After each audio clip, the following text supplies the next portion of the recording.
Bonjour à toutes et à tous. Aujourd'hui, on parle d'un sujet que très peu de gens maîtrisent réellement, à savoir reprendre la main sans violence. Vaste programme.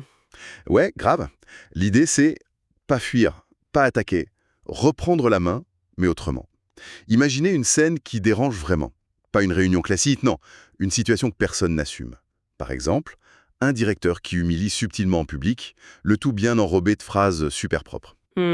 Le classique. Voilà. Ou une collaboratrice qui sourit gentiment et qui démonte ensuite la personne en off. Ou même une équipe entière qui applaudit une décision en façade et qui derrière la sabote en silence. C'est ça. Tout le monde le voit. Personne ne nomme le problème. Et pourquoi? Parce que dès que quelqu'un parle, ça explose. Du coup, on laisse faire. On laisse faire et ça pourrit. Et la question directe qu'on peut se poser pour ceux qui nous écoutent, dans ce type de situation, on fait quoi? On attend? On accumule? Ou on explose au pire moment possible? C'est vraiment là que tout se joue en fait. Parce que la majorité des gens ont tendance à confondre trois choses. Subir, réagir et maîtriser. Ok, précise un peu pour voir. Subir, c'est se taire. Réagir, c'est attaquer, c'est exploser. Et aucun des deux réflexes ne permet de reprendre la main. Ouais, c'est clair. Le contre-jeu, qui est le concept central de notre analyse aujourd'hui, lui fait totalement autre chose. Il déplace la scène. Bon, on va décortiquer tout ça. Faut vraiment qu'on plonge dans ce que nos sources appellent le chaos élégant. Parce que pour comprendre le remède, il faut voir que notre diagnostic habituel est souvent à côté de la plaque. Complètement. Le chaos élégant, c'est cette illusion toxique de paix professionnelle. J'ai une image en tête, tirée de nos notes, qui est incroyable. C'est l'histoire de cette collaboratrice irréprochable, toujours à l'heure, super fiable, mais cachée dans un tiroir de son bureau, elle a un deuxième ordinateur. Ah oui, l'ordinateur personnel. Ouais, pas du tout pour frauder ou flâner sur Internet, hein. Uniquement pour refaire le soir et le week-end, et dans un silence absolu, tout le travail bâclé de son équipe. Parce qu'elle n'a plus confiance en personne. C'est l'exemple parfait. De l'extérieur, la direction est ravie, les délais sont tenus. Mais de l'intérieur, c'est fissuré. En lisant ça, je me disais, c'est exactement comme si on mettait un gros coup de peinture super fraîche sur un mur porteur qui s'effrite. C'est une super métaphore, ouais. Tu vois, l'apparence est nickel, on est rassuré, mais la structure s'effondre. Et le pire, c'est qu'en faisant ça, la collaboratrice nourrit activement les termites. Le système la récompense parce qu'elle sauve les apparences à court terme, mais à long terme, elle empêche l'entreprise de voir l'incompétence ambiante. C'est dingue. Et ça nous amène à cette fameuse réunion du mardi matin à 9h02. L'étude de cas qui est dans nos documents. Oui, alors là, on est en plein dans le théâtre d'entreprise. C'est ça. Le manager fait un grand discours bien rodé sur la cohésion d'équipe. Mais concrètement, dans la salle, un gars lui coupe la parole toutes les 30 secondes pour exister, et une autre passe son temps à fixer ses chaussures pour pas croiser le regard du boss. Et à la fin, on met ça sur le dos d'un manque de communication. Voilà, la phrase magique. On dit « Oh là là, on manque de communication ». Ce qui est fascinant ici, c'est que c'est faux, cliniquement faux. L'analyse le montre très bien, ce n'est absolument pas un problème de communication. C'est un évitement de la vérité. Ils ont plein de mots, en fait. Exactement, ils parlent tout le temps. C'est pour ça que les sacro-saints ateliers de bienveillance échouent lamentablement. On essaye de lisser les choses, d'apaiser, au lieu de traiter le désalignement. Ok, donc si la bienveillance de façade, ça marche pas. Que faut-il faire lors d'une crise qu'on traite? Genre, une responsable annonce un changement stratégique et personne comprend. Oui, l'exemple de l'annonce flow, tout le monde dit oui à la réunion, et une semaine plus tard, rien n'a avancé. Zéro. Le blocage silencieux. Voilà, elle pense avoir été claire, l'équipe pense qu'elle est incohérente, et personne ne vérifie. Le coût réel de ça, c'est du temps, de l'énergie et de la crédibilité. Donc, reprendre la main sans violence, ici, c'est faire quoi? Parce que la réaction de base, c'est de convoquer tout le monde et de crier. Mais enfin, vous n'avez rien compris. Et là, tout le monde se braque. Le vrai problème disparaît derrière l'agressivité de la responsable. Non, le contre-jeu, ce n'est pas dire « vous n'avez rien compris ». C'est poser une fracture propre dans le système. Une fracture propre, c'est-à-dire? C'est arriver à froid et demander tout simplement « expliquez-moi ce que vous avez compris concrètement ». Ah ouais, redoutable. Oui, parce que là, la réalité apparaît. Il n'y a aucune accusation, c'est pas une attaque. Mais c'est une question impossible à contourner. Le contre-jeu, en fait, c'est pas corriger les gens, c'est exposer le réel. Absolument. Il faut être lucide. Quand on est face à une incohérence, que fait-on? Est-ce qu'on adapte son discours pour éviter le conflit? Ou est-ce qu'on crée les conditions pour que la vérité sorte sans que personne ne soit écrasé? C'est super exigeant, quoi. Très exigeant, oui. Prenons un cas encore plus brutal, un truc qu'on a tous vécu.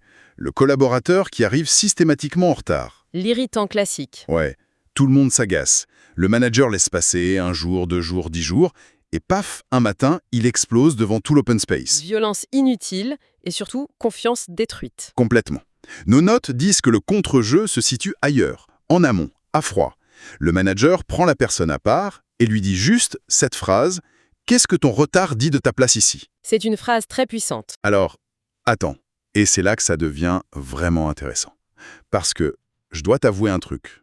En lisant ça, je me suis dit, est-ce que c'est pas juste une technique hyper passive-agressive? Ah, tu n'es pas le premier à avoir ce doute. Non mais, sérieusement, tu dis ça à quelqu'un, il y a un côté très je te fais la leçon avec un petit ton supérieur, non? Je comprends tout à fait la réaction, mais il faut regarder la mécanique derrière. Ce n'est pas passif-agressif.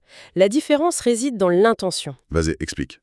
Une attaque passive-agressive cherche à blesser ou à culpabiliser sans confrontation directe. Genre « Oh, encore en retard aujourd'hui ». Là, c'est stérile.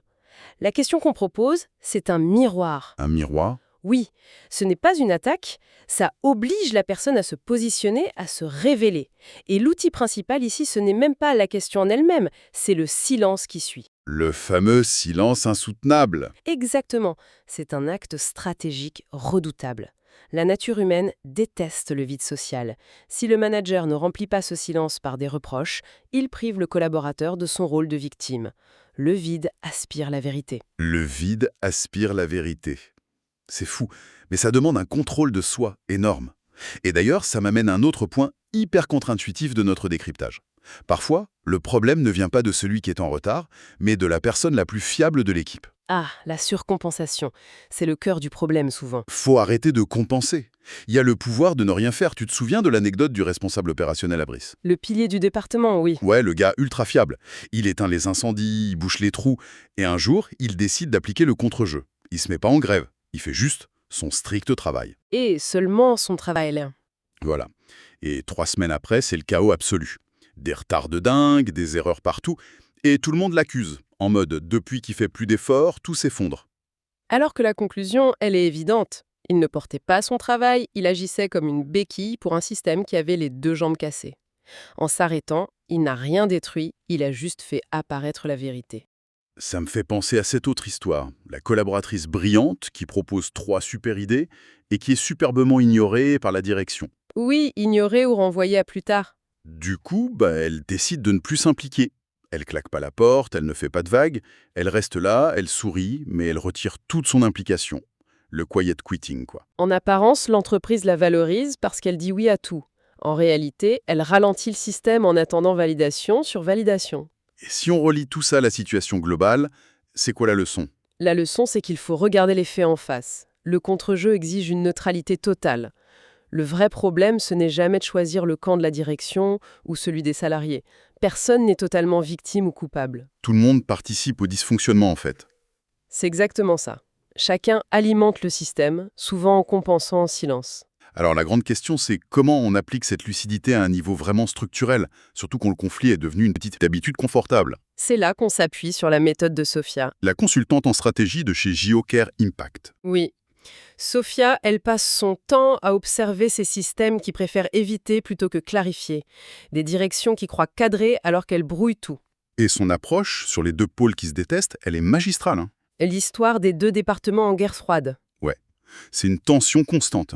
Chacun accuse l'autre, Sophia intervient et elle ne fait aucune médiation classique. Elle demande pas qui a tort ou qui a raison. Non, surtout pas. Ça, ce serait donner une tribune aux égaux. Elle pose une question qui fige la salle. Elle demande « Qu'est-ce que chacun gagne à ce que ça reste comme ça ?» Ouf, la claque. T'imagines le silence ? J'imagine très bien. Et après ce silence, les réponses finissent par sortir. Des réponses hyper inconfortables, mais vraies. Parce que le conflit n'était plus le problème. C'était devenu leur zone de confort. Une super excuse pour justifier leurs propres échecs. Ah ouais, genre c'est pas notre faute, c'est le pôle d'en face. Exactement. Et là, le contre-jeu commence. Non pas dans la confrontation stérile, mais dans une lucidité implacable. Refuser d'entrer dans la danse psychologique. D'ailleurs, il y a l'anecdote de ce directeur général. Je l'adore celle-là. Oui, le directeur laconique. En pleine réunion tendue, tout le monde se justifie, les voix montent. Lui, il s'énerve pas, il tape pas du poing sur la table, Il dit juste une phrase. Il dit « On ne va pas régler ça aujourd'hui, mais on va arrêter de faire semblant que ça va. C'est brillant. » Et bim! Derrière, 3 décisions claires. C'est de l'autorité pure, avec zéro violence. En disant on arrête de faire semblant, il détruit instantanément le chaos élégant. Il confronte ses équipes à la réalité de leur désalignement. Mais au fond, qu'est-ce que ça veut dire tout ça pour l'organisation de nos propres vies professionnelles? Eh bien, Sophia de Joker impacte à cette citation parfaite pour résumer l'approche. Elle dit « Certaines cartes changent une partie, d'autres changent un destin. » Waouh!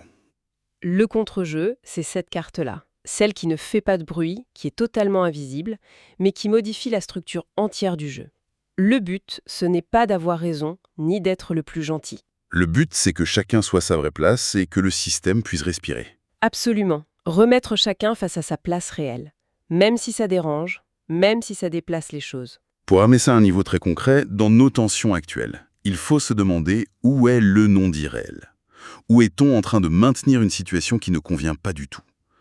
Et surtout, qu'est-ce qu'on évite de poser clairement sur la table? C'est l'essence même de l'introspection qu'on propose aujourd'hui. Parce que reprendre la main, on l'a bien vu, ce n'est pas dominer l'autre, ce n'est pas l'écraser, ce n'est pas gagner un match. C'est simplement arrêter de participer à un système qui ne tient plus debout et créer les conditions pour qu'il se réorganise de lui-même, Sans cri, sans violence. mais sans fuite non plus. Exactement. Et ça, franchement, très peu de gens savent vraiment le faire. Alors, la prochaine fois que quelque chose déraille autour de nous, le pire réflexe, c'est de chercher à réagir vite. Il ne faut surtout pas réagir vite. Il faut chercher à voir juste. Voir juste, puis agir au bon endroit. C'est vraiment là que le pouvoir réel commence. Et pour terminer, j'aimerais partager une réflexion finale, un peu vertigineuse, qui prolonge tout ce qu'on vient de dire. Vas-y, je t'écoute. Une situation épuisante ou vraiment toxique qui perdure depuis des mois autour de soi, on se sent souvent victime de la machine. Mais on peut se poser la question, se pourrait-il que ce soit précisément notre propre capacité infinie à encaisser, à adapter notre discours et à compenser, qui fournissent l'énergie vitale à ce système pour continuer à exister? Ah ouais. C'est nous, la batterie, en fait. C'est ça. Que se passerait-il si, demain, on arrêtait tout simplement de l'alimenter? Ça laisse sans voix. Le vide se créerait et il aspirerait la vérité. Une chose est sûre, la prochaine réunion d'équipe n'aura plus du tout la même saveur. Merci à tous d'avoir suivi ce décryptage avec nous et on se retrouve très vite pour explorer de nouveaux mécanismes.